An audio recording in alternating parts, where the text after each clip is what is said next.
Yo, salut à tous et bienvenue dans cette petite vidéo qui va être ce soir consacrée à l'épisode 9 et final de la saison 1 de She-Hulk. Du coup j'ai sorti mon petit Hulk de son petit emballage, hein, regardez. On s'en fout. Du coup, qu'est-ce que ça raconte cet épisode final de She-Hulk? Alors ça se terminait l'épisode 8 sur elle pète un plomb parce qu'on divulgue qu'elle a une vie sexuelle au regard de tout le monde. Et donc du coup elle casse tout, et donc du coup on la fout, on l'arrête. L'épisode commence, elle est en prison, dans la prison de Blonsky. Alors avant ça, avant qu'elle se réveille dans la prison, on a un petit clin d'œil à la série Hulk des années 80. On passe du format 4 tiers et on a la vieille voix à l'ancienne genre comme Jen Walter s'énerve, elle se transforme en une abomination. Et donc on la voit coiffée à l'ancienne, vraiment style années 70, avec des vieux effets spéciaux et une She-Hulk qui est pas en image de synthèse, du coup qui est, je pense que c'est un acteur qui fait le rôle. Ils l'ont grimé en femme, mais je pense que c'est un acteur qui est super balèze et tout. Et donc voilà, c'est le petit clin d'œil à la série des années 80. C'est pas drôle. On commence à avoir l'habitude avec She-Hulk. Et donc,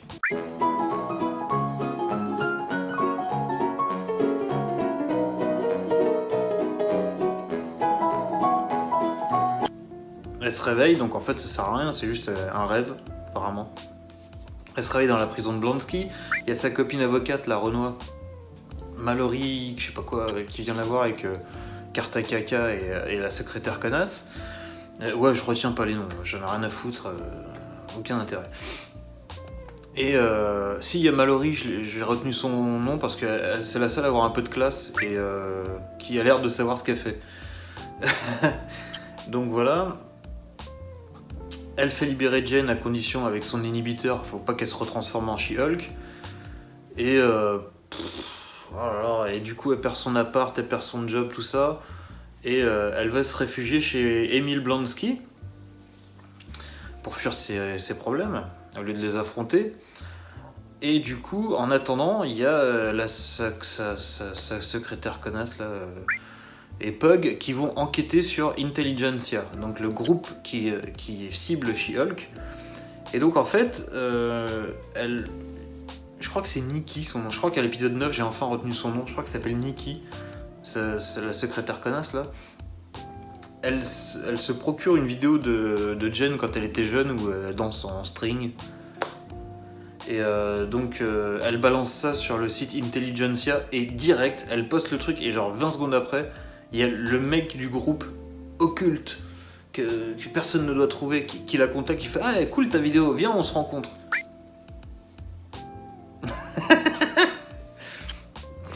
Ouais, bon, d'accord. Et donc, mais cette organisation là, genre ils sont sur Facebook ou quoi? Parce que tu vas sur le truc, j'ai pas l'impression que ça soit le dark web. Donc, en gros, c'est Facebook. Tu postes un truc et en gros, c'est un réseau ultra clandestin de mecs qui veulent tuer She-Hulk. Mais tu tapes intelligentsia.com, tu tombes sur le site. T'as l'impression que c'est ça, franchement. T'as l'impression que c'est ça. Et c'est n'importe quoi. Et donc, l'autre, elle poste ça. Le Hulking la contacte.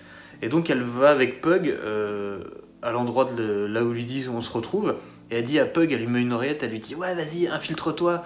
Et t'inquiète, je te dirai quoi dire. » Et donc, il s'infiltre. Et en fait, ça c'est que des mecs, forcément, qui sont là, qui déblatèrent des conneries sur les femmes.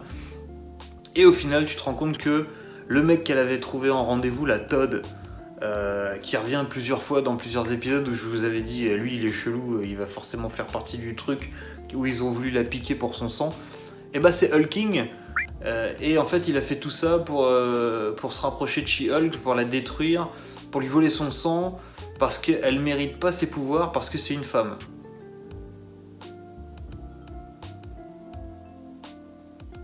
On va y revenir. Non, on va traiter l'épisode d'abord et on va parler de la fin à la fin. Alors déjà, avant de partir en retraite chez Blonsky, il y a un petit truc qui m'a sauté aux yeux. Enfin, en même temps, c'est au milieu de l'image. C'est au milieu de l'image. Quand elle retourne dans sa chambre d'enfance, il y a un poster principal dans sa chambre, c'est Erin Brockovich. Alors, je ne sais pas s'il y a un message féministe dans la série, mais je pense que c'est un très bon indice pour se dire peut-être qu'il y a une idéologie dans la série. Je sais pas, je dis ça comme ça. Moi, ça m'inspire ça. Une femme qui s'est battue machin, au niveau de la loi et tout, là, pour défendre ses droits. On est en plein là-dedans dans She-Hulk, mais clairement. Erin Brockovich et Jen Walters, même combat. Même combat. Évidemment, Jen Walters est riche. Évidemment, elle a une grande... Même si elle dit qu'elle a pas d'argent, elle a une grande maison. Quand on voit la banlieue dans laquelle elle habite, c'est juste indécent. Que la meuf se plaigne, elle a un super boulot, mais elle se plaint tout le temps et elle est chiante et oh ta gueule, c'est vraiment des problèmes de blanche riche, ce qu'elle vit, voilà. Donc faire un comparatif avec Erin Brockovich, mais allez vous faire foutre, franchement allez vous faire foutre. Et on a évidemment on a l'ultime retour de Dennis, donc le collègue du début. Qui voulait lui voler sa plaidoirie, qui s'est fait baiser, non du coup, par Megan Thee Stallion, enfin l'elfe, qui était toujours vénère contre elle, et bah là il passe à la télé, il dit ouais vous avez vu, de toute façon, mais elle était déjà psychotique avant de devenir She-Hulk, hein, parce que je la connais bien, on est sortis pendant 1 an ensemble, donc évidemment genre t'as le mec qui sort des bobards sur la nana, et qui en plus l'enfonce encore plus, voilà. Et donc quand Pug arrive dans cette espèce d'association qui sont tous contre She-Hulk, parce que c'est une femme, et il n'y a aucune autre raison dans l'épisode, c'est une femme donc il faut la détruire. Voilà. Et donc Pug il a une oreillette et en fait c'est Nikki qui lui dit ce qu'il doit dire. Parce qu'en fait en tant qu'homme il est con, et donc en fait il ne sait pas quoi faire pour s'infiltrer. Donc elle, comme elle est l'intelligence suprême sur Terre, elle va lui dire ce qu'il doit dire. Et donc... il arrive dans un groupe de mecs et il y en a un qui dit ouais non mais la female Thor, parce que c'est pas women, c'est female, c'est la femelle quoi. Female Thor et tout, genre c'est de la merde, franchement son personnage il sert à rien, je dirais la même chose si c'était un homme. Comment retourner les trucs que certaines personnes, parce qu'il n'y a pas que les hommes qui disent que la Thor femme est nulle à chier.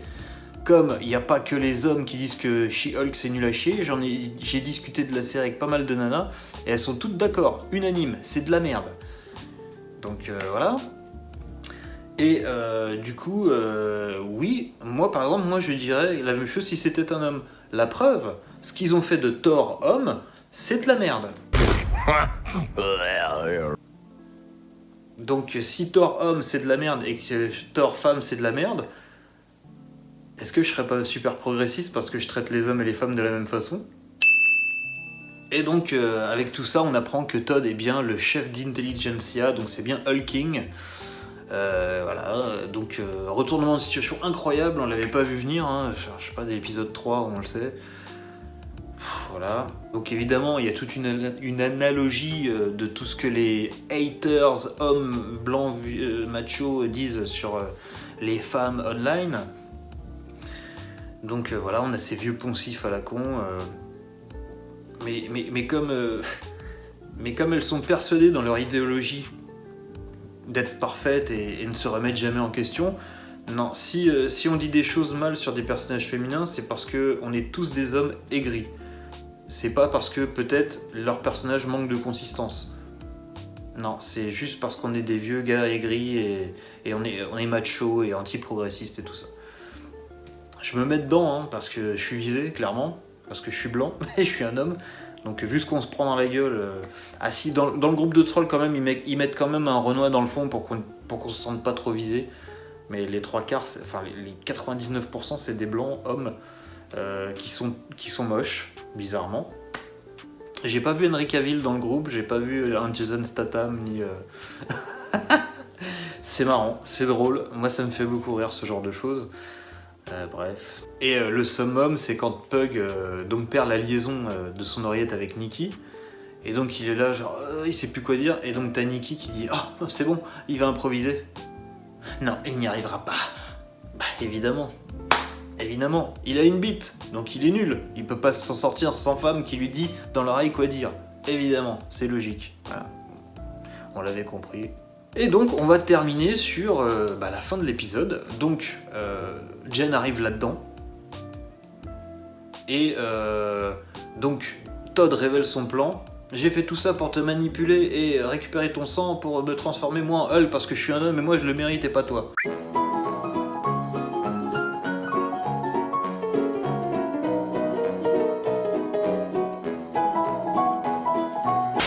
You and I, we share a rare combination of genetic factors that allow us to synthesize gamma radiation. Si tu veux. Il se pique. Et là, il se transforme en Hulk aussi. Et d'un coup, il y a Titania qui arrive, qui casse une porte, et qui casse un mur, et qui arrive, et qui commence à taper dans le tas. Et là, il y a Hulk qui arrive du ciel, un truc qui va revenir, qui arrive du ciel, et qui dit ouais, laissez ma cousine tranquille. Il commence à se taper contre l'abomination, qui est là aussi. Et à un moment, Jen, elle regarde la caméra, elle fait « Non mais c'est quoi ce bordel? Qu'est-ce qui se passe ?» Et donc en fait, l'épisode s'arrête littéralement, t'as l'écran de menu Disney Plus qui apparaît, et elle dit « Non mais vous croyez que juste couper ma série ça va m'arrêter ?» Elle pète, on la voit péter une des fenêtres des séries et des films, et elle va dans une autre, et en fait elle passe dans le monde réel.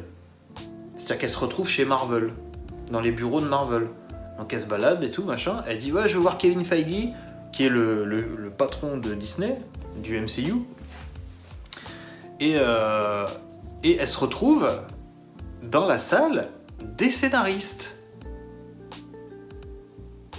Voilà. Donc, pourquoi ce plan est très intéressant? C'est parce que... Attends, pousse-toi pépère. Voilà. Donc on compte ensemble. 1, 2, 3, hop, 4, 5, 6. Et il y en a une autre où on voit juste les mains. Ça fait 7. 7 femmes. Il y a un homme là, un homme là. Et il y a un autre Renoir qui est en face qu'on voit pas. Donc 3 hommes. Oh, je te repose là mon pépère. Hop là. C'est qu'il est lourd le bestiau. Et donc, en fait, donc là, on a la fameuse Jessica Gao, enfin Jessica Gao, voilà, qui écrit le scénario et tout. Hein. C'est marqué à chaque fin d'épisode. Written by Jessica Gao. Donc c'est elle qui est au script, c'est elle qui écrit les événements, c'est elle qui décide de la direction des événements, tout ça, tout ce qui se passe dans la série. Et pourtant, dès que Jen dit « Non mais cette intrigue n'a aucun sens », on a des plans sur chacun des mecs qui va justifier que « Mais si, c'est comme ça qu'il faut faire, c'est la meilleure solution. » Et bon, alors t'as elle, qui ça doit être la cousine de Jessica Gao, je sais pas, parce qu'il parle de népotisme dans la série, donc peut-être que c'est le cas ici aussi. Et donc, mais ce qui est drôle, c'est que voilà, on a un plan sur les 3 mecs à chaque fois qu'ils essayent de justifier ce qui va pas dans l'histoire. Et donc elle dit non, moi je veux parler à Kevin Feige. Et donc elle s'en va dans un moment très gênant parce qu'elle fait je veux parler à Kevin Feige. Elle s'en va, elle fait c'est par là et elle y va. T'es là, tu fais mais qu'est-ce que vous essayez de raconter? Et donc elle arrive chez Kevin Feige et en fait c'est une intelligence artificielle genre GLaDOS dans Portal. Donc c'est un robot avec 3 yeux qui tourne et en fait qui parle comme ça parce que c'est un robot. Et voilà. Et donc elle lui dit non mais c'est pas possible, c'est de la merde. Non, moi j'ai des meilleures idées pour la fin, ça va être mieux si on suit mes idées. Nanana. Et en fait, du coup, le robot il accepte. Ah oui, elle dit non, faut pas que l'autre il prenne mon sang pour devenir un Hulk. Ah non, dans les films du patriarcat, il faut toujours qu'il y ait une baston finale. Alors non, moi je veux pas faire ça. Donc en fait, t'es en train de niquer l'intrigue de toute ta saison pour un espèce de caprice à la fin, pour finir sur une non-fin. Parce que quand le bordel arrive, tout le monde est en train va se taper, Ça cut, elle a sa petite discussion avec Kevin Feige qui dit ok pour tes idées, ça reprend, c'est terminé. Enfin, il n'y a pas de scène d'action, il n'y a pas de dénouement en fait. C'est même pas une scène d'action, il n'y a pas de dénouement. Les flics sont déjà là, Todd il est arrêté, on croit qu'elle va lui péter la gueule. Elle lui dit viens là toi, et il se retrouve à ça d'elle. Elle lui dit on se verra au tribunal. Et ça se termine comme ça. Et Titania, pareil, elle est là, genre elle filme, elle fait ouah, un truc de ouf. Ses copains ils sont là, genre ouais, t'es trop fort, Jen. Mais qu'est-ce qui s'est passé en fait? On a eu une non-fin. C'est quoi votre délire? Vous avez tellement pas d'idées que vous êtes senti obligé de justifier ça par ouais, on va faire genre elle skip la scène de fin parce que on sait pas filmer l'action, clairement, parce que les scènes d'action qu'on a vues elles sont nulles à chier, elles sont molles. Elles sont tellement nulles que la scène avec Daredevil, qui est nulle en soi, elle paraissait à peu près bien. Tu regardes la baston dans le 5 ou le 6 où elle se tape avec Titania au mariage, c'est mal cadré, c'est mal foutu, il n'y a pas d'enjeu, et la fin c'est une blague. Enfin c'est une blague, c'est pas drôle, mais c'est un sketch. Elle glisse sur des glaçons et elle se pète les dents. Et il n'y a pas de dénouement, elle s'en va, elle a honte. Mais incompréhensible. Ah ouais, il y a des trucs aussi, mais c'est un truc que j'avais remarqué ça. Quand elle se détransforme, c'est hors champ tout le temps. Et au bout d'un moment, j'ai commencé à me dire, mais vous avez pas le budget ou quoi? Et oui, parce que là, il l'avoue clairement.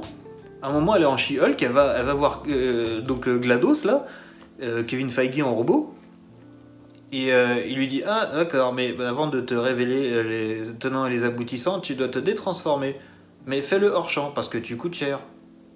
Et genre t'entends et ça coupe sur Jen et elle est en Jen. Mais c'est pas drôle en fait. Vous avouez juste que vous êtes nuls, qu'il n'y a aucune ambition dans votre série.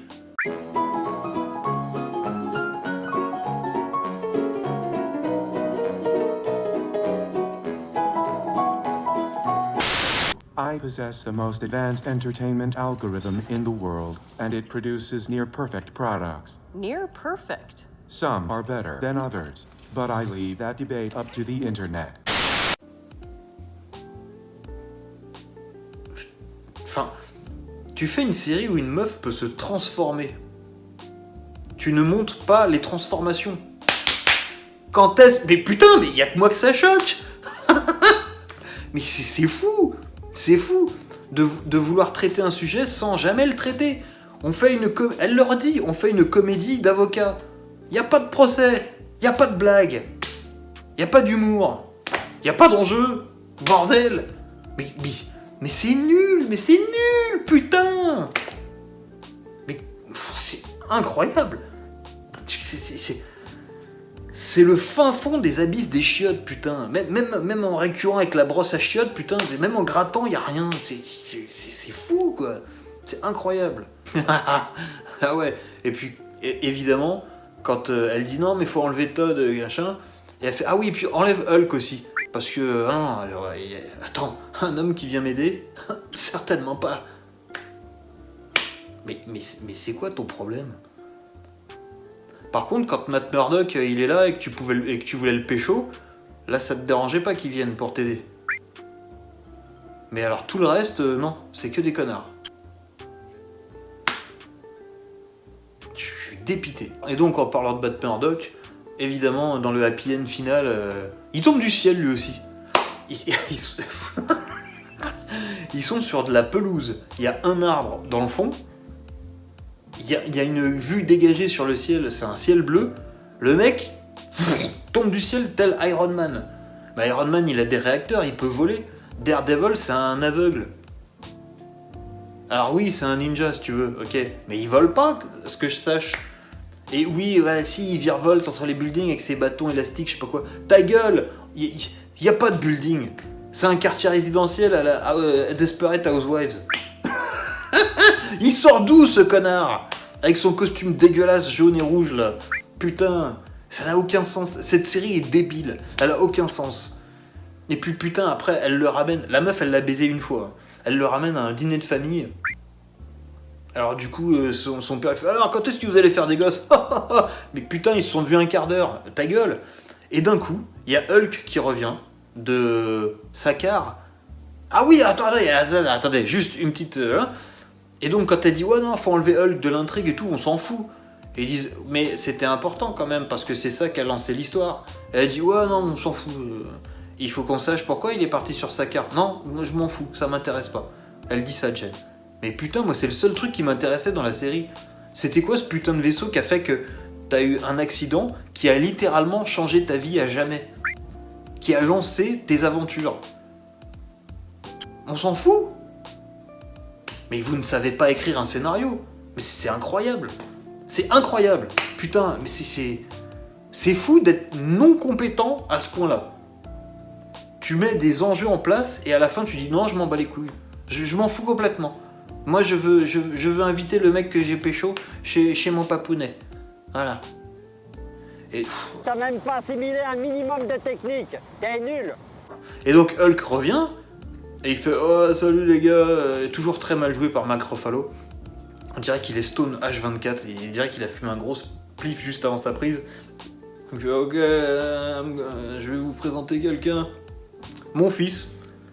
Et là t'as un espèce de molosse, tout vert aussi forcément, mais avec une espèce de coupe dégueulasse. Et je sais pas, on s'en fout.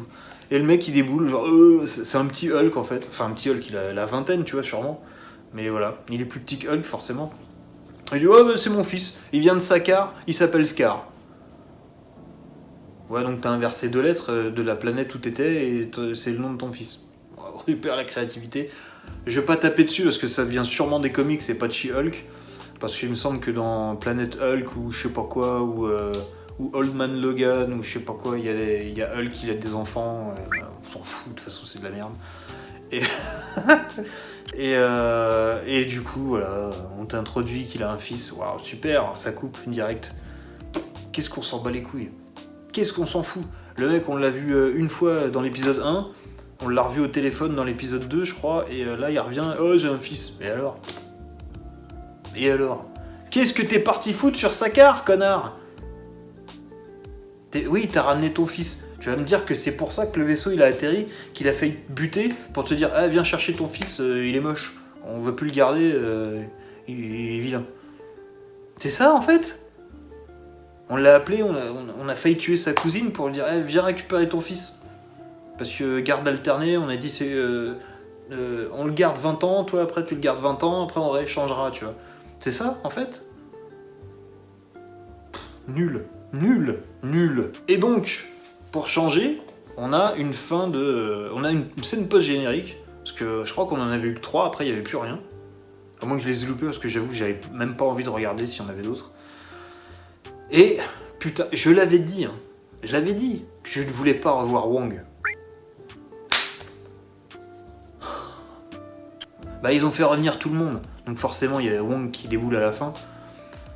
Donc Emile Blonsky retourne en prison parce qu'il s'est transformé en abomination alors qu'il avait plus le droit.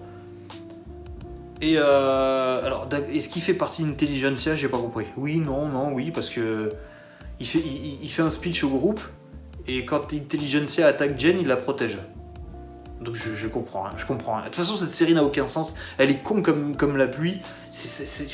Vas-y, si tu veux. Et donc il y a Wong, il arrive, il fait son portail de merde, il dit allez Emile, allez viens avec Camartage, sors de cette prison, viens avec Camartage. Et là tu fais mais vous avez le wifi? Et tu fais oh t'inquiète. C'est une référence à Doctor Strange je crois. Où Doctor Strange il passe sa première nuit à Camartage et Wong lui donne un papier où il y a marqué Shambhala. Et référence à une cité antique, machin. Et donc il fait ah c'est je sais plus d'une connerie, il fait ah c'est une formule magique de je sais pas quoi, l'autre il fait non c'est le WP. Connard, c'est pas drôle. Et donc voilà. Et voilà, ça finit là-dessus.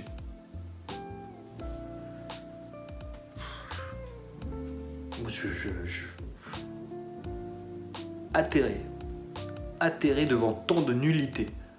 Je me suis tapé 9 épisodes pour ce final de merde qui n'a aucun sens et qui est un non-événement.